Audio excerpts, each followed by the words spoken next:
ये बड़ी खबर, केंद्रीय कैबिनेट की बैठक में अहम फैसला हुआ है। देवभूमि उत्तराखंड को मोदी सरकार ने बड़ा तोहफा दिया। कैबिनेट मीटिंग में केदारनाथ रोपवे को मंजूरी दी गई है। सोनप्रयाग से केदारनाथ तक रोपवे का निर्माण होगा। 12.9 किलोमीटर लंबे रोपवे का निर्माण होगा।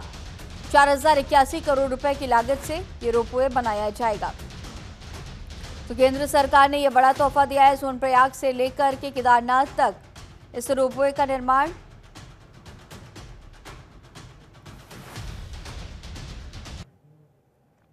12.9 किलोमीटर लंबे रोपवे का निर्माण किया जा रहा है। केंद्रीय कैबिनेट की बैठक में यह अहम फैसला, उत्तराखंड को ये बड़ा तोहफा, केदारनाथ रोपवे को अब मंजूरी मिल गई है।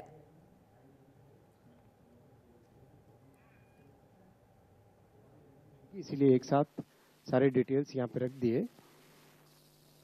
जो बड़ा फायदा होगा वो ये होगा कि जो आज 8 से 9 घंटे की जर्नी है वो 36 मिनट्स की जर्नी हो जाएगी। 8 to 9 आवर्स की जो जर्नी है that will become a journey of 36 minutes. और ये जो टेक्नोलॉजी इसमें लगाई गई है that is called 3S technology. इसमें 3 केबल होते हैं एक साथ। 3 केबल में एक केबल हॉलेज का काम करता है, 2 केबल उसको सपोर्ट करते हैं पूरे गंडोला का। और जो गंडोला है वो अपने आप में एक मिनी बस जैसा है। 36 लोगों के बैठने की कैपेसिटी उसमें, 36 लोगों के बैठने की कैपेसिटी, ऑलमोस्ट लाइक एक छोटी सी बस के जैसा है। अच्छा, बहुत स्मूथली, और ये बहुत सेफ टेक्नोलॉजी है।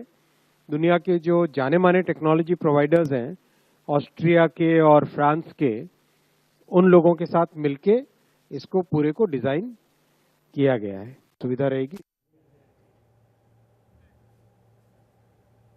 और खबर देहरादून से है, जहां धामी सरकार ने ट्राउट प्रोत्साहन योजना को स्वीकृति दी है। सीएम धामी ने एक्स पर पोस्ट करके इसकी जानकारी दी है।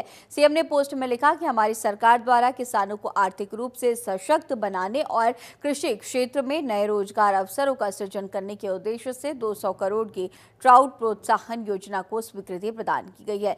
योजना के अंतर्गत दी जा रही विभिन्न सब्सिडी और समर्थन में मछली पालन में सुधार होगा और किसानों की आय के नए स्रोत विकसित होंगे। तो ट्राउट प्रोत्साहन योजना को मंजूरी दी गई है। 200 करोड़ के ट्राउट प्रोत्साहन योजना की स्वीकृति दी गई। सीएम ने इसे लेकर के एक्स पर पोस्ट भी किया और जानकारी साझा की है। और अब चलिए आगे बढ़ेंगे, जहां ये खबर उत्तरकाशी से है। यहां सीएम पुष्कर सिंह धामी ने मुखवा हर्षिल का दौरा किया। इस दौरान उन्होंने पीएम मोदी के दौरे की तैयारियों का जायजा लिया है। आपको ये भी बता दें कि पीएम के मुखवा हर्षिल दौरे को लेकर प्रशासन ने तैयारियां पूरी कर ली हैं। पीएम मोदी शीतकालीन यात्रा पर मुखवा हर्षिल आएंगे। पीएम के दौरे को लेकर के तैयारियों का जायजा लिया गया है। शीतकालीन यात्रा पर मुखवा हर्षिल प्रधानमंत्री नरेंद्र मोदी आएंगे। इसे लेकर के सीएम पुष्कर सिंह धामी पहुंचे और तैयारियों का जायजा लेते हुए नजर आए हैं।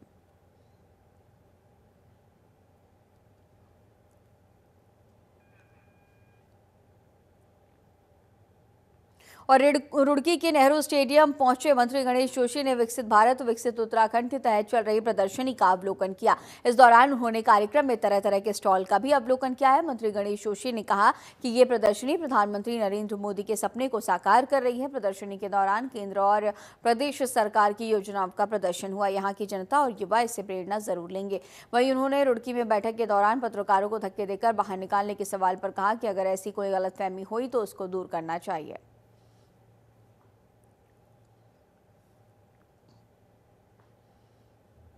विकसित उत्तराखंड, मोदी जी के विकसित भारत के सपने को साकार करने का काम ये प्रदर्शनी कर रही है। अभी मैंने स्टॉलों का अवलोकन किया। जिस प्रकार से केंद्र सरकार की योजनाओं का, प्रदेश सरकार की योजनाओं का प्रदर्शन यहाँ पर हुआ, इससे निश्चित ही यहाँ की जनता, यहाँ के युवा प्रेरणा लेंगे और विकसित भारत का जो सपना है वो साकार होगा। इसके लिए मैं माननीय नरेश बंसल जी को, उनकी पूरी टीम को शुभकामनाएं देता हूं, बधाई देता हूं। मैं लगातार आपके आयोजनों में आ रहा हूं और इस बार का आयोजन अपने आप में सर्वश्रेष्ठ है। मुझे इस कहने में कोई गुरेज भी नहीं। अगर आपस में कहीं, क्योंकि आप और हम, राजनीति बिना पत्रकारों के नहीं होती। अगर कहीं कुछ गलतफहमी हुई है तो आपस में दूर होनी चाहिए और ऐसी चीजों से बचना चाहिए। और अब चमोली से खबर है, जहां श्री लोकपाल हेमकुंड साहिब को जोड़ने वाला पुल क्षतिग्रस्त हुआ है। पहाड़ी से भारी मलबा गिरने से एकमात्र मोटर पुल क्षतिग्रस्त हो गया है। पुल और लोकपाल घाटी का संपर्क देश दुनिया से कट गया। गोविंद घाट गुरुद्वारे के करीब अलकनंदा नदी पर यह ब्रिज बना था। पुल टूटने से भ्योडार पुलना गांव का भी संपर्क टूट गया है। जोशीमठ से ये संपर्क कट गया। एसडीएम जोशीमठ ने गोविंद घाट पहुंचकर जायजा लिया है। गोविंद घाट से पुलना तक की पैदल आवाजाही भी बंद हुई है। तो यह पुल टूट गया। पुलना गांव से संपर्क अब टूट चुका है। एसडीएम जोशीमठ पहुंचे हैं और उन्होंने इसे लेकर के जानकारी ली है। गोविंद घाट से पुलना तक की पैदल आवाजाही भी अब बंद हो गई है।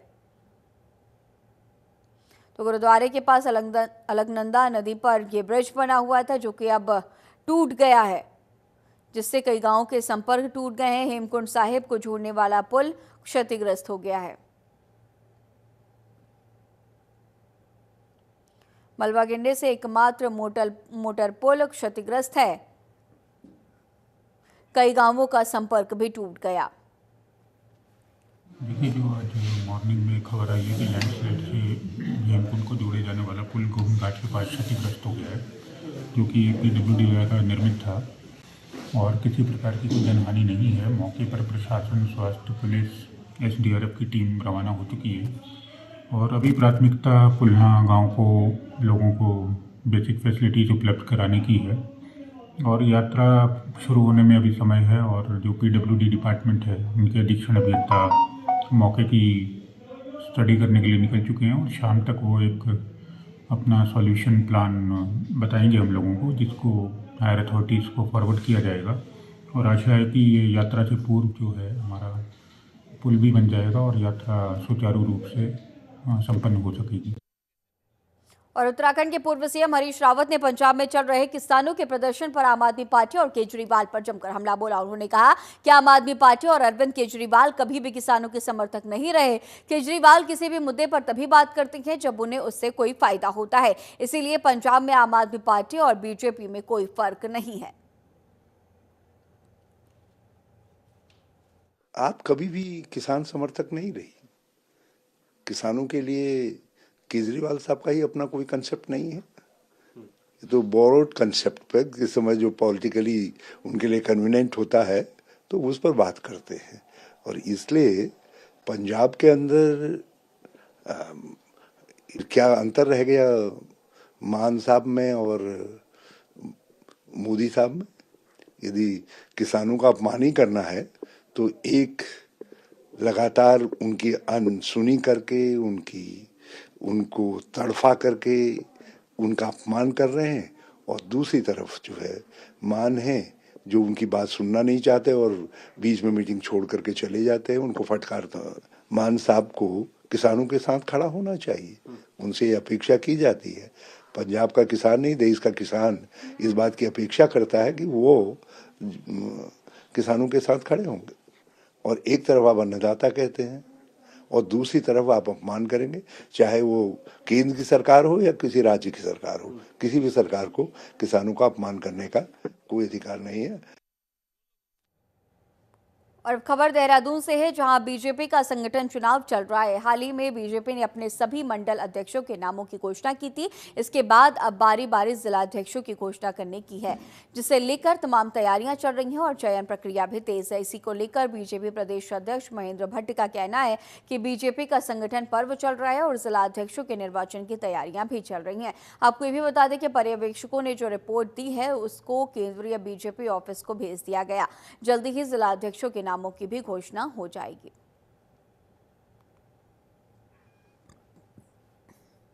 पर्व हमारा चल रहा है और मुझे बताते खुशी है कि हम जिला अध्यक्ष की निर्वाचन की प्रक्रिया की ओर बढ़े। कल जो पर्यवेक्षक सब जिलों के अंदर गए थे, उनके द्वारा जो रिपोर्ट दी गई वो मेरे द्वारा, हमारे चुनाव अधिकारी खजानदास जी द्वारा, हमारे महामंत्री संगठन जी द्वारा, माननीय मुख्यमंत्री जी द्वारा हमने वो रिपोर्ट अपने जो राष्ट्रीय जो हमारे पर्यवेक्षक हैं चुनाव के, राजकुमार चहर जी, उनको हमने सौंप दी है।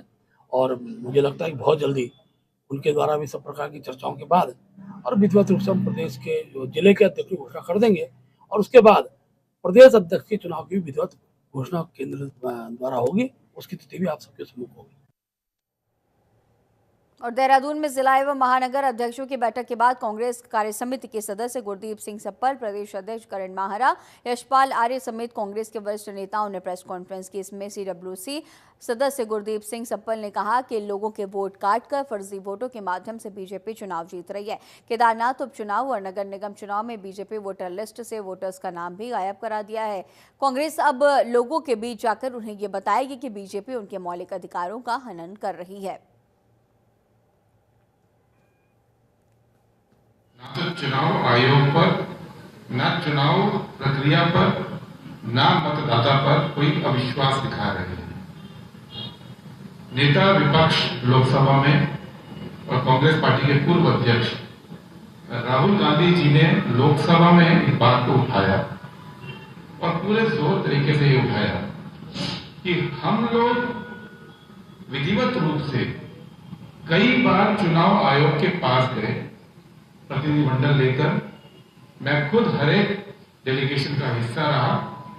हम चुनाव आयोग से मांग क्या रहे हैं?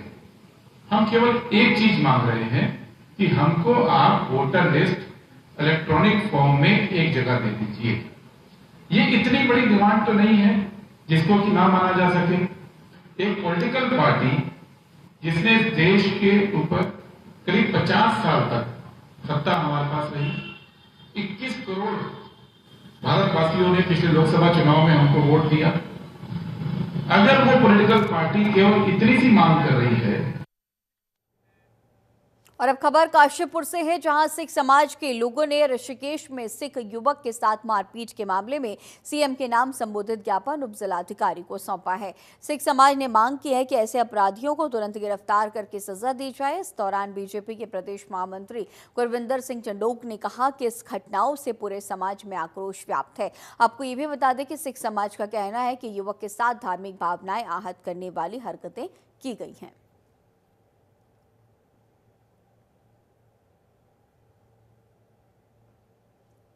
तो सिख समाज ने एसडीएम को ज्ञापन सौंपा है। सीएम के नाम संबोधित ज्ञापन एसडीएम को सौंपा गया। ऋषिकेश में सिख युवक से अभद्रता पर नाराजगी देखी गई है।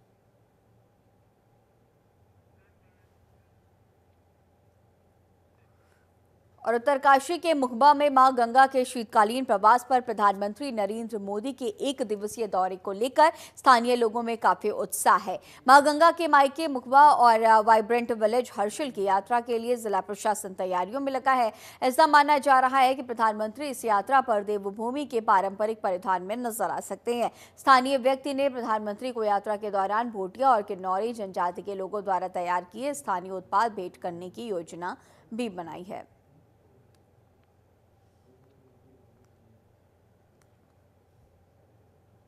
तो ये पूरी तैयारी इसके बारे में ऐसा है कि हमारे माननीय प्रधानमंत्री जी हमारे क्षेत्र में पधार रहे हैं, बड़ी सौभाग्य की बात है। और इसी से प्रेरणा लेकर मैंने सोचा कि मैं एक उद्यमी के नाते से एक अपने हाथ से बना हुआ एक ऐसी आइटम मिर्जाई और टोपी उन्हें भेंट करूं। इस संबंध में मैंने हमारे माननीय विधायक सुरेश चौहान जी से भी संपर्क किया। उन्होंने कहा ठीक है, अच्छा है, इसको आप बनाइए, हो सके तो एक हमारे लिए भी बनाइए। मैंने कहा हाँ, मैंने कहा बनाता हूँ ज़रूर। और मैं अपने प्रयास से एक यहाँ की पहाड़ी शैली के अंतर्गत एक मिर्जाई और टोपी माननीय प्रधानमंत्री जी को बना रहा हूँ। और अब खबर हरिद्वार से है, जहां होली और ईद के त्योहारों पर शांति व्यवस्था बनाए रखने के लिए रानीपुर कोतवाली में स्थानीय लोगों के साथ बैठक आयोजित की गई। बैठक में सभी धर्मों के लोगों ने हिस्सा लिया। इसमें जनता से आपसी सौहार्द बनाए रखने और पुलिस का सहयोग करने की अपील की गई। पुलिस ने लोगों से अनुरोध किया कि माहौल बिगाड़ने की कोशिश करने वाले अराजक तत्वों की सूचना तुरंत पुलिस को दें। तो होली और ईद पर सौहार्द बनाए रखने की लोगों से अपील की गई है। रानीपुर कोतवाली में इसे लेकर के बड़ी बैठक बुलाई गई है ताकि आपसी भाईचारा बना रहे, त्योहारों के वक्त किसी भी तरह की कोई परेशानियां ना हो। बैठक में सभी धर्मों के लोग शामिल हुए हैं।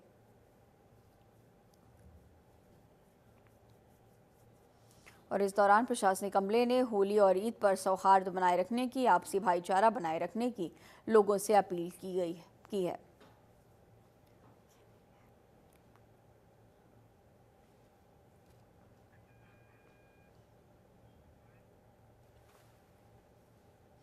और अब खबर हरिद्वार से है, जहां मुख्य विकास अधिकारी ने आकांक्षी जनपद कार्यक्रम के तहत समीक्षा बैठक की। इसमें 3 करोड़ की धनराशि से होने वाले विकास कार्यों के बारे में चर्चा की गई। इसमें आंगनबाड़ी केंद्रों पर 2 किलोवाट सोलर प्लांट, शिक्षा विभाग में फ्यूचर क्लासरूम, स्वास्थ्य विभाग में आशा घर और मॉडल लेबर रूम जैसी परियोजनाओं को तैयार करने के निर्देश दिए गए। वहीं बैठक में पशुपालन विभाग को हैचरी प्रोजेक्ट और कैटल यूरिन टेस्ट किट, जबकि REAP को सिंघाड़ा वॉशिंग लाइन प्रोजेक्ट पर काम करने के निर्देश दिए गए हैं। आपको ये भी बता दें कि सभी विभागों को 2 दिन में परियोजनाएं प्रस्तुत करने के निर्देश दिए गए।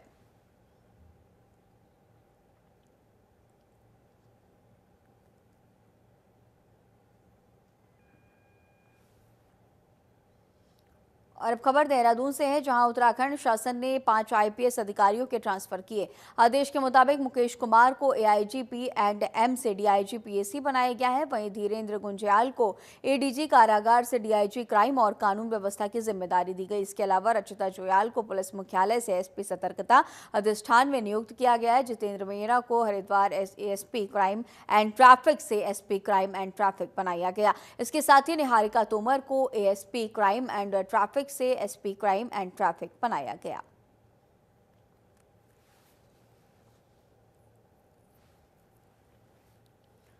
तो कई अधिकारियों को पदोन्नति मिली है, उनका प्रमोशन हुआ है। कई अधिकारियों की पोस्टिंग बदल दी गई है। तो ये बड़े बदलाव, 5 IPS अधिकारियों के ट्रांसफर किए गए।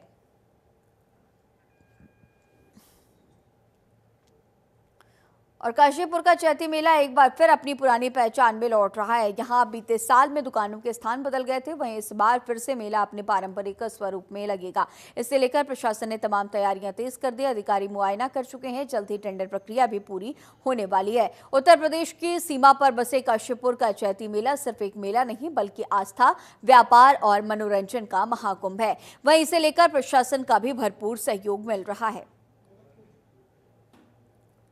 तो पारंपरिक पहचान में ये चैती मेला लौट रहा है। तैयारियों को लेकर के प्रशासन पूरी तरह से मुस्तैद है, पूरी तरह से अपनी कमर कस चुका है और विशेष इंतजाम किए जा रहे हैं। से भी विशेष इंतजाम और जल्दी ही टेंडर की ये पूरी प्रक्रियाएं भी हो जाएंगी।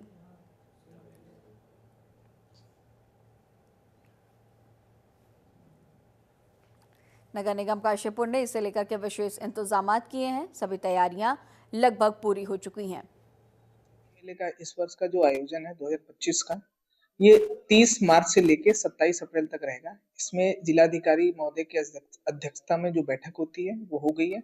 उसमें जिलाधिकारी महोदय के द्वारा जो दिशा निर्देश दिए गए हैं उसी के अनुसार मेला कराया जाता है। हमारा सिलबट्टा मार्केट, उनके काम करने वाले शिल्पकार हैं, वो हमेशा रोड पे ही बैठते थे, तो इस बार नए नक्शे में उनको रोड पे ही जगह दी गई।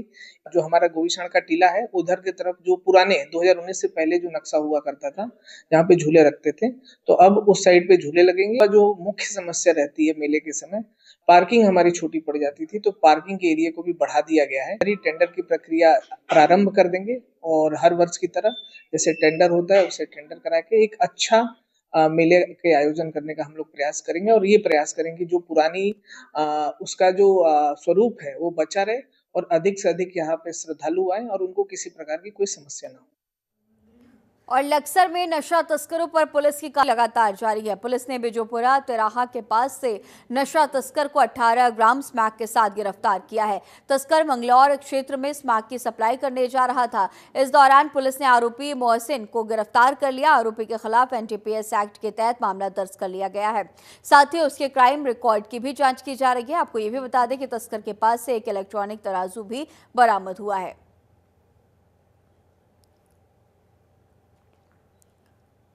स्मैक के साथ स्मैक तस्कर गिरफ्तार किया गया। और हरिद्वार के रोशनाबाद पुलिस मॉडर्न स्कूल में फायर यूनिट द्वारा अग्निशमन जागरूकता कार्यक्रम आयोजित किया गया। इस दौरान छात्रों और टीचर्स को प्राथमिक फायर ब्रिगेड उपकरणों की भी जानकारी दी गई है। विशेषज्ञों ने आग लगने की स्थिति में इन उपकरणों के सही उपयोग और हैंडलिंग के बारे में विस्तार से समझाया। कार्यक्रम में इमरजेंसी नंबर 112 के महत्व पर विशेष जोर डाला गया। वहीं आग से बचाव के उपायों में रसोई गैस लीकेज के खतरों से बचने के तरीके और भूकंप के दौरान सुरक्षा उपायों की भी जानकारी दी गई है।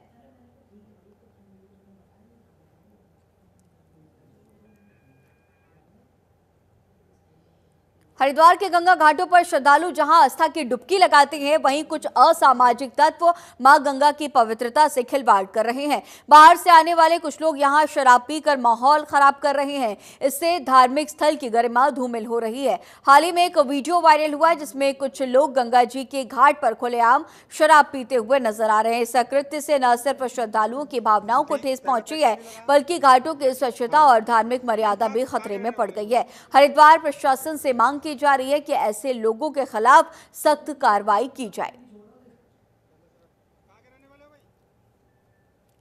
तो गंगा घाट पर ये लोग बैठकर शराब पीते हुए नजर आए। ये वीडियो भी सोशल मीडिया पर तेजी से वायरल हो रहा है। लोगों ने प्रशासन से कार्रवाई की, इसे लेकर के मांग की है। क्या हो रहा है ये मुझे बताओ, सही है? हो क्या रहा है? नहीं रहा जब भी है, देख रहा है क्या कह रहा हूं मैं, कर क्या रहा है ये गंगा किनारे? हैं? कहां से आए हो? अबे कहां से आए हो? कहां के रहने वाले हो? और चलिए अब आगे बढ़ेंगे, जहां हरिद्वार में चोरों का बोलबाला है। बेखौफ बाइक चोरों ने शराब के ठेके के बाहर से गाड़ी गायब कर दी। ये मामला ज्वालापुर इलाके का है, जहां एक शातिर चोर शराब के ठेके के बाहर खड़ी बाइक को मास्टर चाबी से खोलकर चंद सेकंड में फरार हो गया। वहीं पुलिस मामले की जांच पड़ताल में जुटी है, लेकिन शहर में लगातार बढ़ रही बाइक चोरी की घटनाओं से लोगों में डर का माहौल है। तो ये सीसीटीवी फुटेज भी सामने आया है। लगातार बाइक चोरी की घटनाएं बढ़ रही हैं। प्रशासनिक अमला अब इसे लेकर के सख्त नजर आ रहा है। मास्टर चाबी लॉक खोलकर ये बाइक गायब की गई है।